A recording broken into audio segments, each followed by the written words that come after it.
En esta clase vamos a trabajar la constitución del orden moderno y del capitalismo. Obviamente se trata de un tema muy difícil de abarcar por sus dimensiones, pero intentaremos trazar algunas cuestiones básicas para analizarlas y sobre todo vamos a tratar de enfocarnos en la situación de Europa y algunas características que tuvo el espacio europeo en el surgimiento de la modernidad y del capitalismo. Vamos a tomar como texto de referencia el capítulo de el libro Adam Smith en Pekín de Giovanni Arrighi, el octavo capítulo, que se llama La lógica territorial del capitalismo histórico, y vamos a analizar con mayor profundidad una de las clases del curso de Michel Foucault, Seguridad, Territorio y Población, y un extracto del libro de Silvia Federici, Calibán y la Bruja. Como les había dicho en la clase introductoria en la que trabajamos sobre algunos lineamientos fundamentales de la evolución de la geografía política, durante sobre todo los años 90, a partir de la caída del muro, el fin de la Guerra Fría, se dio una profunda discusión y revisión de lo que era la experiencia de la modernidad y del capitalismo, y desde algunos sectores críticos de la teoría crítica se empezó a gestar una propuesta que se le denominó estudios postcoloniales o decoloniales, en los que, abrevando en trabajos anteriores de los años 50 y 60 de autores, por ejemplo, como Frantz Fanon, se llevó adelante una revisión crítica de la historia del capitalismo, denunciando o poniendo sobre la luz las características específicas que tenía el proyecto de la modernidad, quitándole el velo de su pretendida universalidad y revelando su relación con, por ejemplo, el fenómeno colonial y lo que había sido la esclavitud de las poblaciones africanas y su forzada inclusión en el modo de producción capitalista, sobre todo en América. Desde esta perspectiva, como decíamos, se revisó críticamente el proyecto de la modernidad, denunciándolo o de alguna manera poniendo sobre el tapete la relación entre la modernidad y la racionalidad científica, que había sido uno de sus pilares, con el fenómeno colonial y con el fenómeno del imperialismo. Y de alguna manera se intentó resaltar que ese orden correspondía con una experiencia histórica y geográfica específica, que era la de Europa y la salida del feudalismo y la transición hacia el capitalismo, y que no constituía un modelo necesariamente universal aplicable en cualquier contexto y en cualquier circunstancia. Ese orden moderno se había sostenido o se sostiene hasta el día de hoy, tiene entre una de sus instituciones principales tal vez en crisis, pero eso es algo que es difícil de dar una respuesta concluyente, en el Estado-Nación, que hay que tener en cuenta que en principio fue un Estado territorial y luego nacional, es decir, un aparato de control y gestión que logró primero hacerse de un territorio,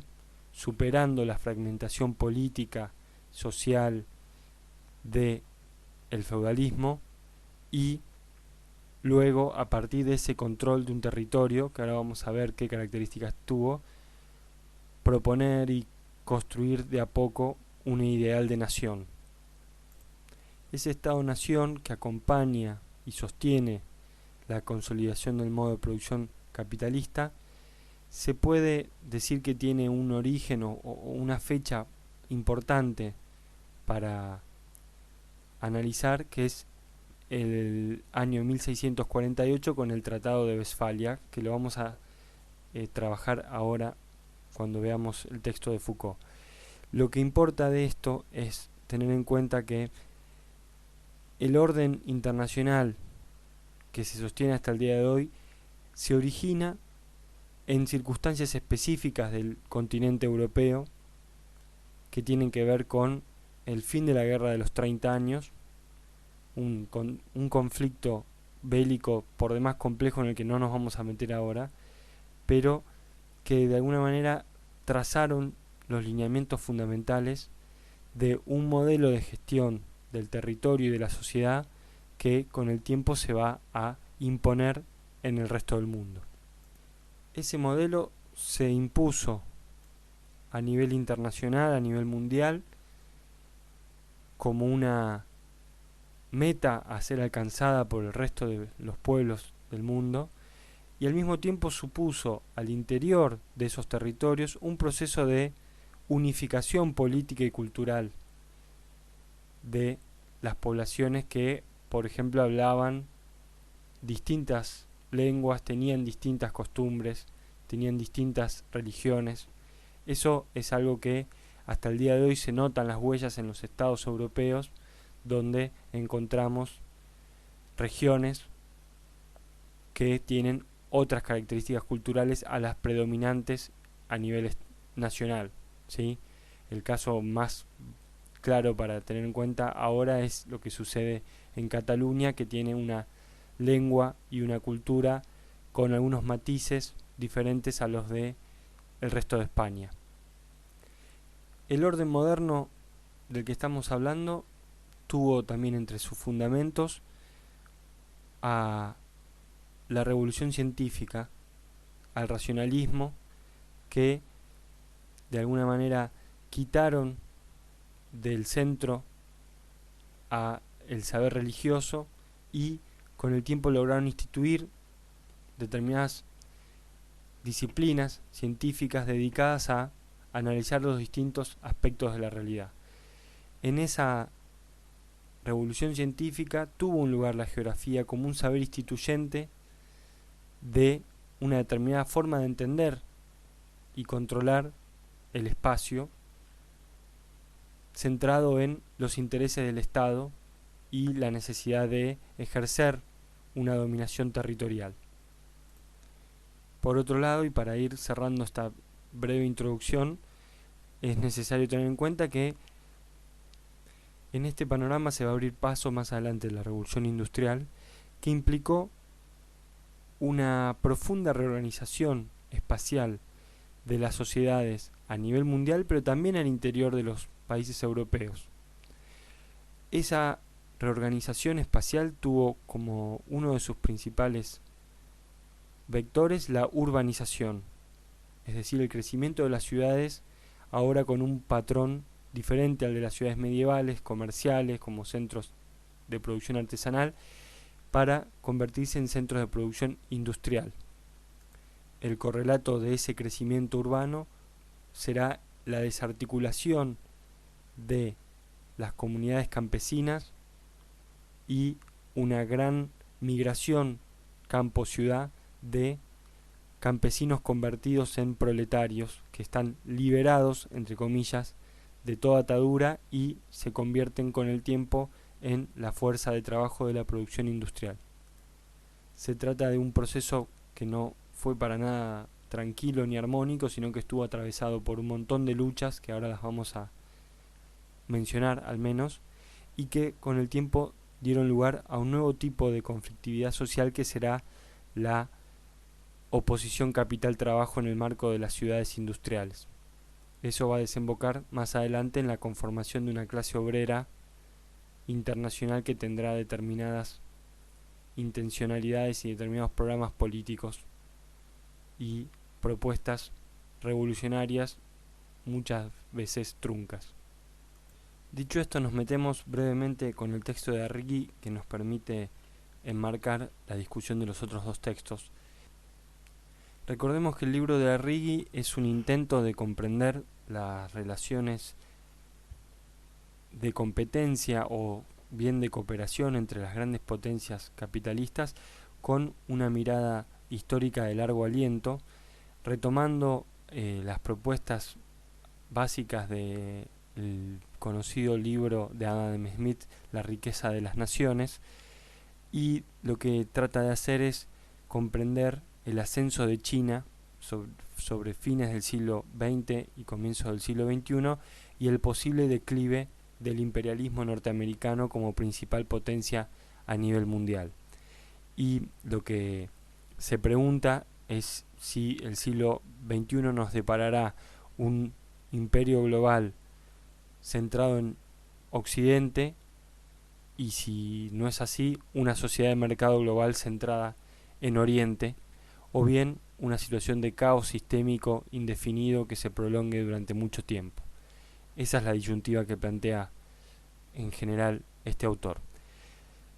En el capítulo que ustedes tienen que leer, lo que van a encontrar es un repaso interesante sobre el desarrollo del capitalismo europeo, partiendo de una premisa que es la idea de que el capitalismo sobrevive a sus crisis periódicas a partir de la producción de espacio. Es decir, el capitalismo es un modo de producción, una forma de organizar la producción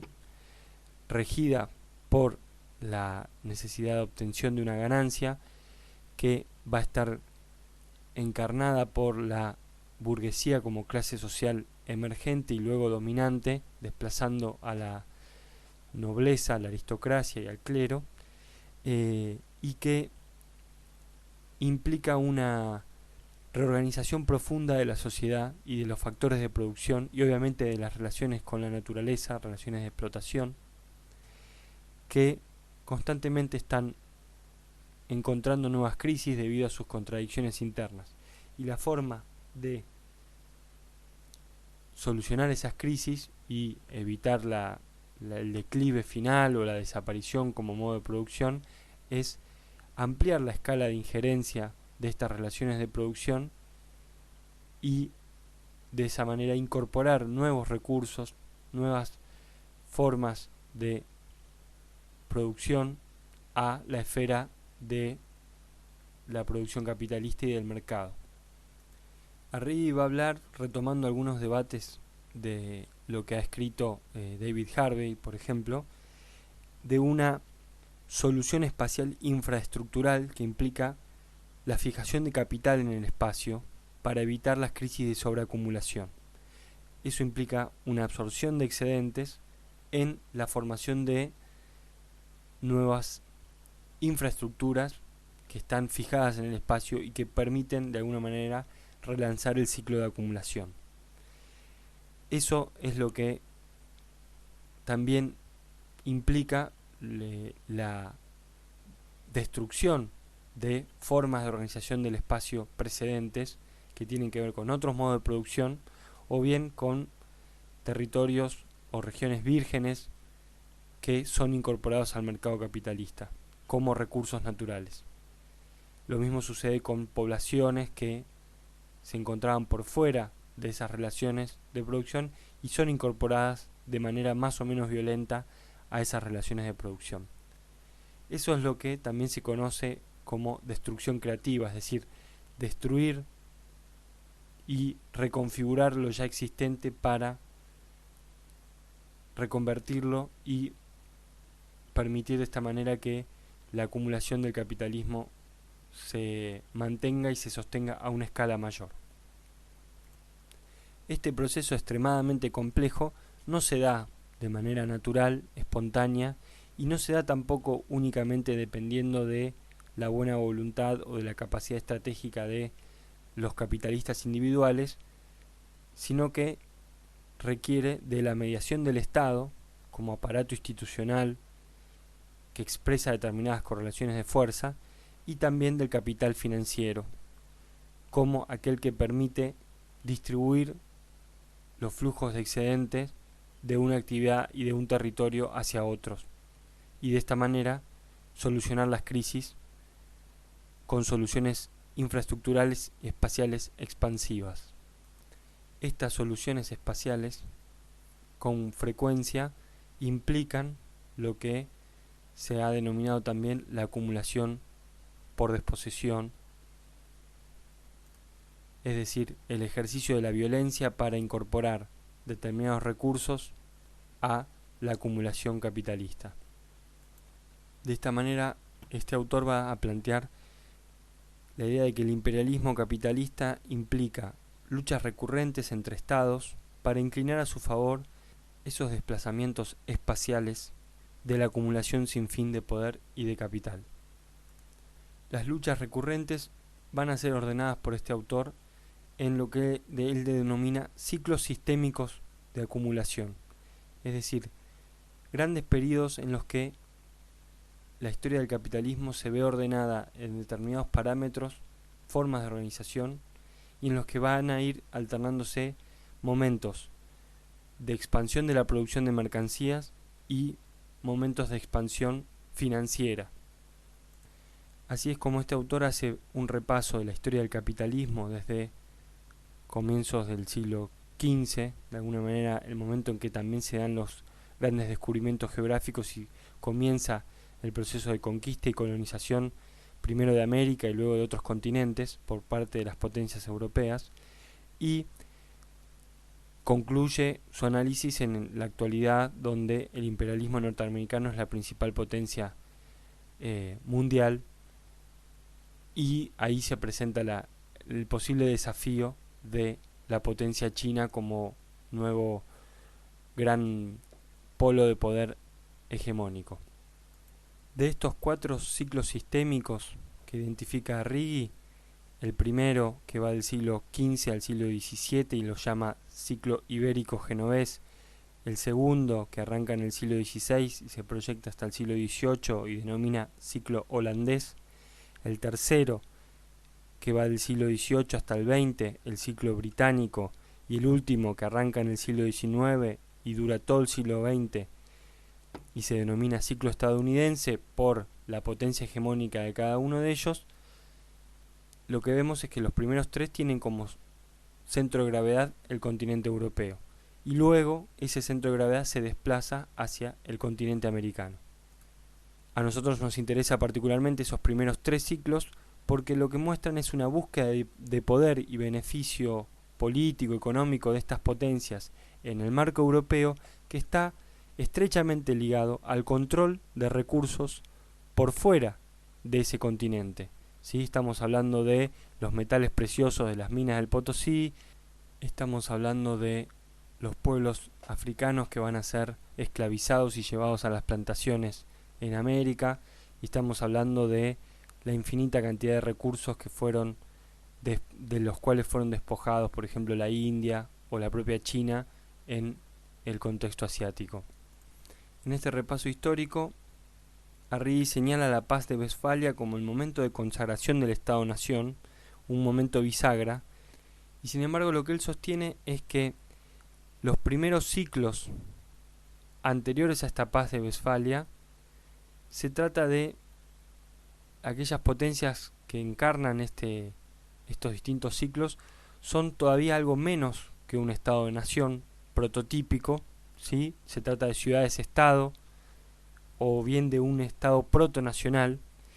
y las potencias posteriores que encarnan los ciclos sistémicos posteriores a la paz de Westfalia son algo más que un estado-nación. En el caso británico, un estado multinacional que luego lleva adelante y construye un imperio tributario, y en el caso estadounidense un estado-nación de dimensiones continentales, que a su vez va a tener luego la capacidad de construir un imperio en base a corporaciones, bases militares y toda una arquitectura institucional que tiene que ver con los organismos internacionales. Dejemos por ahora los planteos de Arrighi y entremos en lo que dice Foucault sobre el Estado en esta clase que forma parte de un curso dictado en el año 78. Lo que ustedes tienen ahí para leer es una transcripción de una clase en la que él va a plantear una serie de cuestiones sobre la balanza de poder que implica el orden moderno en Europa. Antes de eso, aclarar que el curso, que se editó luego con el título de Seguridad, Territorio, Población, es un estudio sobre el concepto de biopoder, una de las genealogías de las relaciones entre saber y poder que realizó Foucault a lo largo de su carrera, en la que, él plantea el biopoder como el mecanismo a partir de los cuales los rasgos biológicos del ser humano empiezan a ser parte de una estrategia de poder por parte del Estado. De esta manera él va a llevar adelante un estudio de la conformación de la gubernamentabilidad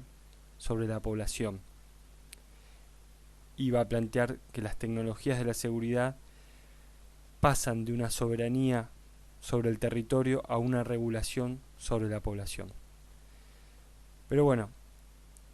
más allá de eso, lo que nos importa a nosotros es que él plantea que a lo largo de los siglos XVI, XVII, en Europa se va a establecer una razón gubernamental como un arte específico de gobernar. Y eso va a dar lugar a la política contemporánea tal como la conocemos. Esa razón gubernamental va a tener como un principio y objetivo que el Estado es la forma de comprender y organizar la naturaleza y por ende también a las poblaciones humanas y sus relaciones. Eso tiene que ver también con los cambios de concepción que están generando el racionalismo y la revolución científica. Él habla de autores como Descartes y de científicos como Galileo, Kepler, que van a sentar las bases de la ciencia moderna en oposición al pensamiento religioso imperante en la Edad Media. Él plantea que en este momento estamos hablando de el momento en que ya se dio la Reforma Protestante, ya se está dando la conquista y colonización de América y de otros continentes, se están conformando los grandes imperios y se está conformando un mercado internacional. Antes de la Revolución Industrial se va gestando esta razón de Estado como principio ordenador de la política. Y lo interesante es que se está conformando ese Estado territorial, que luego va a pretender ser un Estado nacional. Él lo contrapone a formas de organización y a la idea de universalidad que encarnaban en otro momento, o durante la Edad Media y hasta ese momento, dos instituciones fundamentales: la Iglesia Católica y el Sacro Imperio Romano Germánico, que se pretendía como una unidad política superior al de las posesiones feudales y que le otorgaba una cierta identidad en común. Lo que supuso la Guerra de los 30 años y luego el Tratado de Westfalia es el fin de esas ideas de universalidad y la aparición de una nueva lógica de gestión del territorio y de las relaciones internacionales. El Tratado de Westfalia es considerado el comienzo del derecho internacional moderno, con una serie de principios que ponen en un primer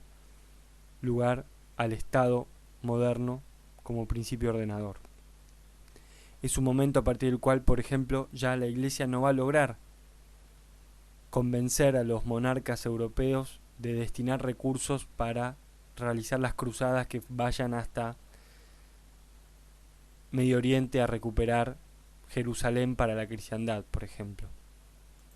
A partir de este Tratado de Westfalia, de alguna manera, el Estado se convierte en una unidad absoluta que no se subordina ni depende de unidades superiores. Y esa es la característica distintiva frente a lo que eran las posesiones feudales de la etapa anterior. De esta manera, por ejemplo, se abandona la idea de la riqueza del príncipe como un factor de poder. El príncipe, por decir el soberano, ¿no? Puede ser un rey, una dinastía. La riqueza del príncipe deja de ser un factor de poder y empieza a convertirse la riqueza del Estado en la fuerza del reino. Y ya no se trata de la expansión de posesiones personales en las guerras, sino la búsqueda de recursos y posibilidades comerciales para los estados. Por lo tanto, se deja de lado, pierde la relevancia que tenía la rivalidad entre príncipes, entre dinastías, y empieza a aflorar una lógica según la cual la clave es la competencia entre estados. Esa competencia entre estados, Foucault la conceptualiza desde el punto de vista de una dinámica política, y como a él le gusta siempre relacionar distintos campos del saber, lo plantea en una analogía con la ciencia física y va a empezar a hablar de una racionalización de las fuerzas estatales que van a ser concebidas como si fueran fuerzas naturales que pueden ser estudiadas y comprendidas como un fenómeno natural. Esta racionalización de las fuerzas del Estado va a tener dos pilares clave, que no son los únicos pero son importantes. Por un lado, la creación de un dispositivo de policía, del cual no nos vamos a ocupar ahora, y por otro lado, de un dispositivo diplomático militar, cuyo objetivo es conseguir un equilibrio a nivel europeo, es decir, que el continente esté regido por una cierta igualación de las fuerzas y una equiparación de la capacidad de daño y de crecimiento de los distintos estados. Lo interesante es que esa idea de equilibrio de Europa supone una reflexividad sobre el propio continente, que es novedosa. ¿Por qué? Porque ya no se trata de una idea universal, que es por ejemplo la del cristianismo, de la cristiandad, que se supone como cualquier religión que pretende ser universal, y supone también un recorte geográfico bien limitado, y donde de alguna manera en esta idea de Europa como un ámbito que debe ser mantenido en equilibrio, no existe una jerarquía que deriva en una institución imperial, como lo era el Sacro Imperio Romano Germánico, que es básicamente plural y que a su vez establece una relación de dominación y colonización hacia afuera con el resto del mundo. Este equilibrio europeo Foucault lo va a denominar con la metáfora de la balanza de Europa, que consiste en una cierta dinámica de equilibrio entre las principales potencias. Él habla de Inglaterra, de Francia, de Austria en su momento y de España, que imposibilita que uno de esos estados se imponga definitivamente sobre el resto y de alguna manera se mantenga cierta paz basada en la pluralidad. Eso obviamente es relativo, pero es interesante, por ejemplo, para pensar cómo la experiencia napoleónica posterior a la Revolución Francesa fue concluida por lo que fue luego el Congreso de Viena y la Restauración conservadora, en la que se buscó aplacar el poderío que había alcanzado Francia a nivel continental. De esta manera, Europa se va a ir convirtiendo en un sistema político. Él habla con cierta ironía de una sociedad de naciones, ¿sí? Tengamos en cuenta que la sociedad de las naciones fue un intento ya en el siglo XX de encontrar paz luego de la Primera Guerra Mundial, que va a fracasar, pero que tiene una serie de instrumentos para alcanzar ese equilibrio. Uno es la guerra y otro es la diplomacia multilateral, que va a tener, según Foucault, una impronta de lo que podría ser una física de los estados, es decir, una impronta racionalista y científica de cómo entender esas relaciones internacionales. El Tratado de Westfalia, en el que de alguna manera se firma la sentencia de muerte del Sacro Imperio Romano Germánico, es la primera manifestación consciente de esta política de equilibrio europeo, y ahí el autor nos da una metáfora muy sugerente, que es la de que Europa como idea, como este principio rector de los equilibrios, es la manera de lograr que Alemania se olvide de tratar de ser un imperio, y que por lo tanto es la manera que encontraron el resto de las potencias de subyugar el poderío alemán y de alguna manera contenerlo. Esto es por demás interesante para pensar hoy en lo que es la Unión Europea y cómo tiene una posición de centralidad económica y política Alemania, y cómo eso implica hasta el día de hoy una tensión constante con el resto de los países del continente europeo. Para ir cerrando el análisis de este texto, decir que este dispositivo militar que de alguna manera se constituye en uno de los pilares del Estado moderno, se compone de ejércitos profesionales que luego van a ser nacionales, que van a tener una identidad nacional y ya no van a ser conformados por mercenarios como era hasta ese momento. Va a tener una estructura armada permanente, va a tener un equipamiento de fortalezas, de redes de transporte, y va a tener también una reflexión propia y un saber militar específico, que se va generando y se va moldeando al calor de la conformación del pensamiento científico, y que es ni más ni menos la geopolítica clásica de la que hablamos previamente, es decir, un saber específico destinado a reflexionar sobre el Estado y sus necesidades en términos militares. Pues bien, esto que estamos viendo a un nivel de lo que sucede entre estados,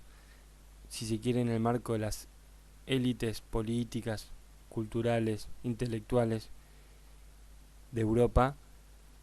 debe ser contrarrestado con otro punto de vista que dé cuenta de las transformaciones sociales, productivas, económicas que se estaban dando en ese mismo marco. Es por eso que ustedes tienen ahí para leer un extracto del libro Calibán y la bruja de Silvia Federici, que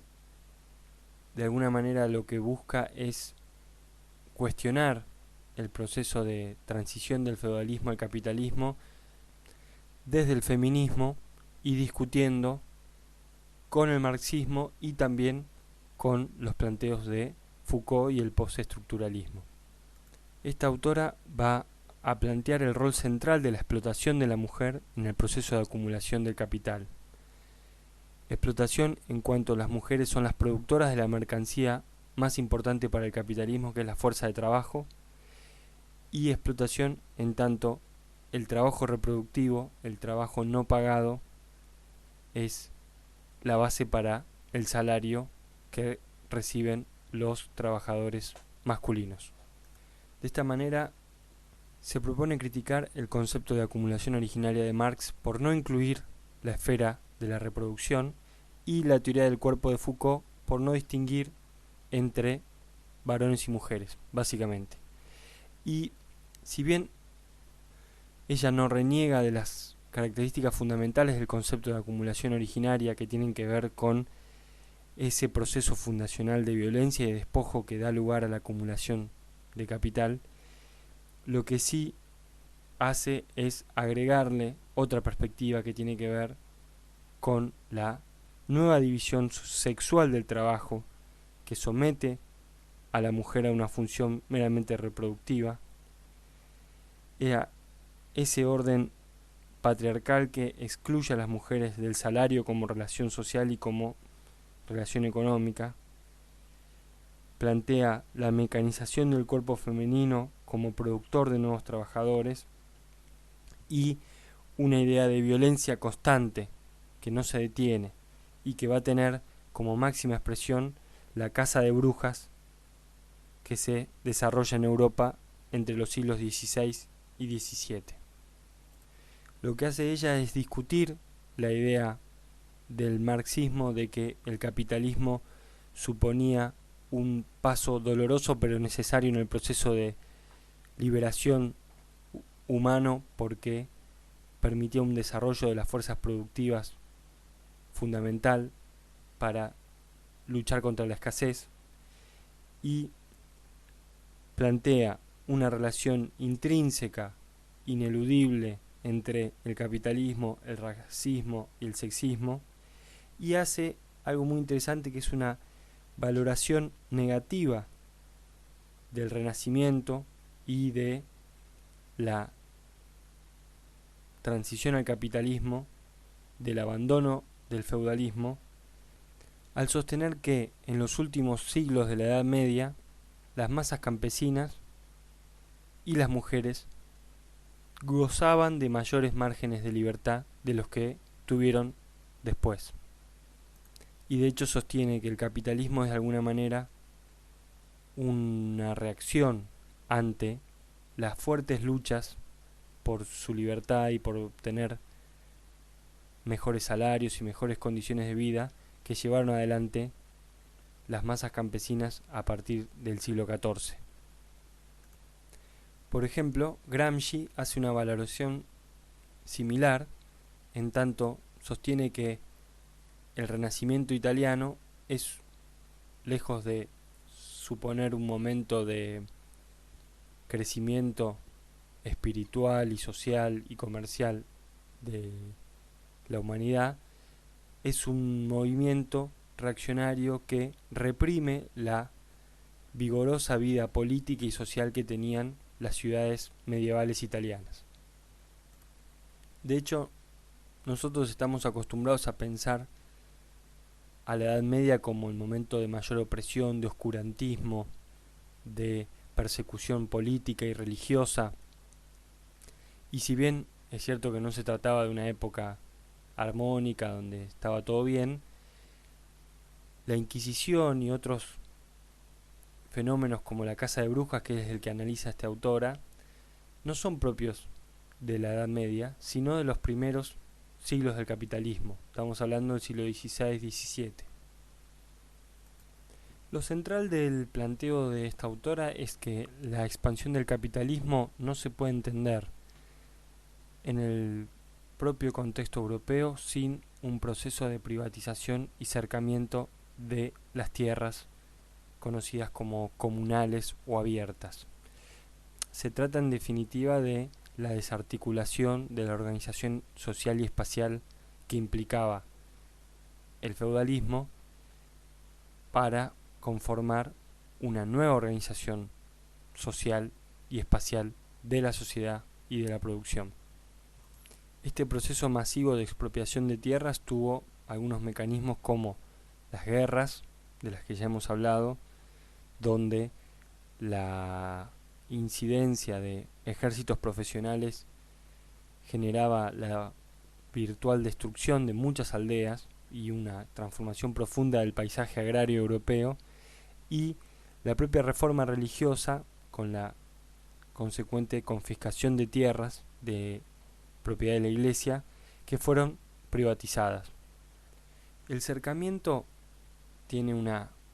acepción tradicional que es concretamente la privatización de la tierra, pero también tiene una concepción o una acepción más amplia que tiene que ver con distintas estrategias de privatización de otras esferas de la vida social, cuyo objetivo era, en principio, eliminar la propiedad comunal de la tierra y eliminar otras formas de organización social en las cuales las masas campesinas tenían cierto margen de libertad que escapaba a las necesidades de la creciente burguesía capitalista. Uno de los argumentos para avanzar en este proceso de privatización de las tierras era la idea de modernización de la producción agrícola que iba a permitir una mayor producción de alimentos. Sin ir más lejos, es el argumento que seguimos escuchando hasta el día de hoy para